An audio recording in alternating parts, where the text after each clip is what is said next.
Hello, my friends. I'd like to discuss today something very simple yet very meaningful. Biblical wife and husband requirements. What makes a good husband and a good wife from the perspective of the Bible? First of all, the most important requirement for a good wife is always virginity. If you are a virgin, you simply offer yourself to your future spouse in the purest possible way. You just give to your future spouse this unstained, pure gift, the way God offers Himself to His creation. This is your way now. So, virginity is, the absence of manipulation and the presence of this pure gift of the self. In the Bible, of course, Mary, mother of Jesus, is the good example of this life. And this girl from the Old Testament, Esther, who married the king of Persia. And before even she married him, in order to be even evaluated, to be a future wife material for him, she had to be a virgin. So once again, for women, it is about virginity. And this reflects here the way God gives Himself to us. The pure way of God's giving. For a man, for a future husband, the first requirement, quite compatible with virginity in women, is connection to God. Because every man who connects to God automatically participates in God's life. So it purifies man's heart and man's mind, this connection to God. And therefore, he also can offer, being connected to God, this pure gift of himself to his future spouse. And beyond that, if you can connect to the head of the creation, you begin to understand how to be the head of your family. You become a man of principles, a man of morality, a man that brings stability to your family life. So I would say, let us see those two, virginity in women and connection to God in men, as two sides of the same coin. It creates virginity in women, this pure offering towards the future spouse, and in man, this connection to God purifies a man to make him a pure gift to his future wife.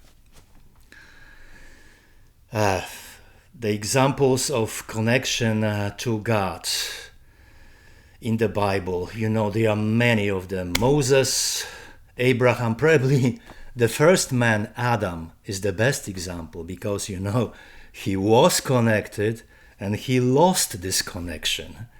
And after that, one of his children killed the other child. So here you have it. Virginity in women and connection to God in men. Two the most important requirements. Then let's go for the number two. Number two for women, it would be natural beauty. Natural beauty, and I mean really natural, not enhanced beauty, not beauty with a makeup, not beauty with, changing your body with different, I would say, tattooing or jewelry on it, but natural beauty. Because natural beauty in women simply reflects the harmony of elements in God. So you see this symmetry, this balance in the appearance of a woman, as she is naturally beautiful because she reflects the harmony of life in God. Women, by the way, are portrayed as angels in many cultures. So this angelic symmetry is there. So women like that, beautiful, there are many examples in the Bible as well. For me, the most striking is the wife of Abraham, Sarai. She was such a beauty that Pharaoh was caught in her beauty. Pharaoh couldn't resist her beauty, so she had to be really a beautiful woman. For men, I would say the same requirement, the different name of it, but once again, the same coin, different side of this coin, something that is compatible in man is wisdom. Because simply wisdom restores the harmony of elements in God's creation.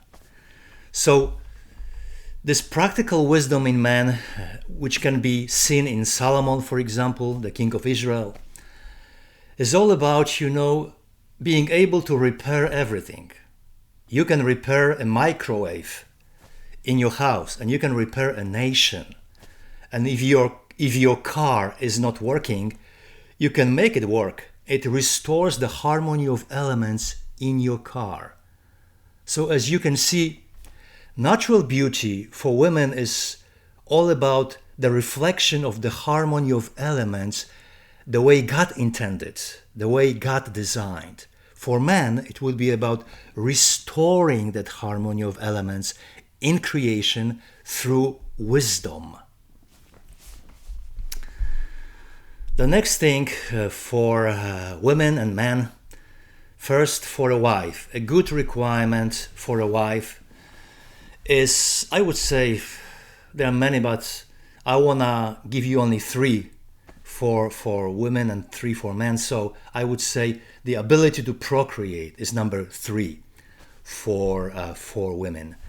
Because the ability to procreate is nothing else but going through the pain of labor and then bringing some beautiful fruit to your life, bringing a child of God to your life. So this is your ability to procreate. You can endure some pain and have a fruit at the end of it, your child or God's child, I would say. And the best example in the Bible of really procreation, I would say, is all the wives of Jacob. Because, they really created the entire nation of Israel. So 12 tribes of Israel. That's quite a, I would say, deep procreation. And the quality that is compatible with procreation in women, the quality that is compatible in men is, I would say, strength. Or let us define it as physical, mental, and spiritual endurance. If you can endure hardships with your family together, if you can endure problems and resolve them and have a fruitful life after that, then and only then you are a real husband, a real partner for your future wife. So we can see those 2 on the side of a future wife. It is ability to procreate, endurance, and then procreation and giving birth to children. And in men, this is strength. So once again, real endurance and being able to really overcome almost all the problems and then have a happy life. The best example in the Bible of that, I would say, is for men is Job, and from the book of Job, because that man survived everything and he created a beautiful life for himself and his family. So I'm basically showing you those three for a good wife and three for a good husband. So once again, for a good wife, it is all about virginity, natural beauty, and ability to procreate. For a good husband, it is all about connection to God, then practical wisdom and strength. Believe me, if those are simply in full display in the people, in your future partners, if you, a young man, if you see a woman that is a beautiful virgin, your heart automatically goes to her. That's how it really happens. As well, it works like that for women. So when you are a woman and you see a man who is a man of principles, connected to a higher authority, a man of strength and practical wisdom, you cannot resist this kind of presence in your life. And you already make plans in your mind for him being your future husband. That's how it really works. And why I'm telling you all of that? Because, those qualities of life are really not promoted by our modern culture, in our educational systems. They are not promoted. Nobody nowadays is talking about virginity as a virtue, as a value.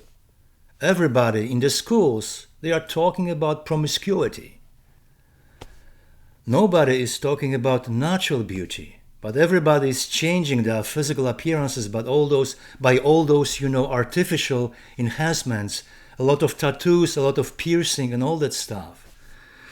By the way, women, they really look more like men nowadays. They have a very strong jawline, popping out eyes. They look masculine. There is not that much of a natural beauty in women anymore.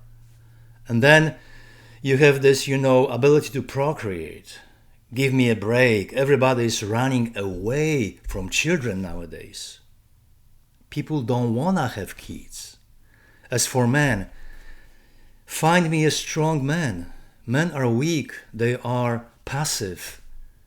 And find a real wisdom in men nowadays. All those institutions of the higher learning, universities, they do not teach the truth. They teach ideology. That's what you have now. Not wisdom, but ideology in man. And then connection to God. Who of man is connected to God? Who is the real man of principles? So these are my questions, and I am showing you those three requirements for a good wife and three for a good husband, because they are really working. They are not only biblical, but I would say they are natural. They really engage naturally human beings. They really engage us to create families. And if we do not have them, because nobody is educated about them, then we won't have families. I don't want to leave you, with some kind of pessimistic thoughts or feelings. So let me tell you that there is a lot of beauty and wisdom still in young people. And I witnessed in my life many young people who aspired to be moral, who aspired to be virgins, who desired to be really wise on God's level with God's truth. So there is hope for all of us. That's all for today. May God bless you all, my friends, and we will see each other next time. Bye. Thank you very much.